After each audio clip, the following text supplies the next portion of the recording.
Hero నాకు ఇంత బడ్జెట్లో సినిమా తీస్తున్నప్పుడు లైకా వాళ్ళకి నేను చెప్పింది అదే. అంతకుముందు ఒక కంప్లైంట్ వస్తే మీరు రిటర్న్గా లేనప్పుడు కంప్లైంట్ లేదండి మేము తీసుకోలేము అంటేనే శంకర్తో రిటర్న్ అగ్రిమెంట్ చేశారు.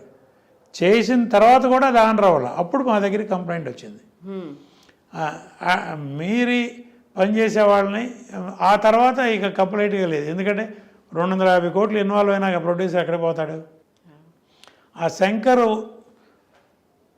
ఇప్పుడు వరకునమ్మా ఏ ప్రొడ్యూసర్ బాగుపడ్డాడో చూపండి.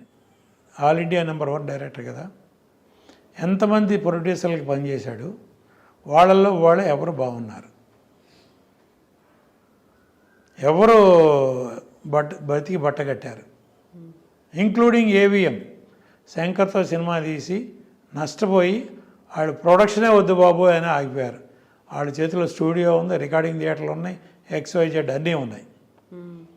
అటువంటి వాళ్ళు సినిమాలు తీయటం మానేసి టీవీ సీరియల్స్కి షార్ట్ ఫిలిమ్స్కి వెళ్ళిపోయారు. సేమ్ శివాజీ సినిమా మూలంగా ఆ శంకర్తో కొన్ని బ్యానర్లే ఎగిరిపోయినాయి అమ్మ. ఆస్కార్ రవిచంద్రన్ పెద్ద డిస్ట్రిబ్యూటరు ఐ అనే సినిమాతో జెండా ఎత్తేసాడు. ఏఎం రత్నం అట్లా హూ ఎవర్ టచెస్ శంకర్